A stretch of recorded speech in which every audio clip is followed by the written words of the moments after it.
रुको, आखिर हिचकी आने पर हम क्यों मानते हैं कि कोई हमें याद कर रहा है क्या? तुम्हारी मम्मी भी आज तक यही बोलती आ रही है क्या? देखो, एक बार बिहार में जब मैंने तीखा लिट्टी चोखा बिना पानी के जल्दी जल्दी निगला,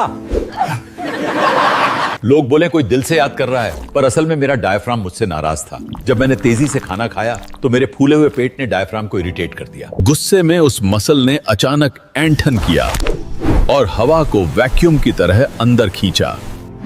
पर उस तूफान को रोकने के लिए मेरे गले के वोकल कॉर्ड्स ने दरवाजा जोर से बंद कर दिया, एकदम बिल्कुल स्नैपशॉट की तरह। जिससे वो HIC की आवाज किसी की याद नहीं, बल्कि तेजी से आती हुई हवा की मेरे गले के बंद दरवाजे से हुई जबरदस्त कलिशन थी।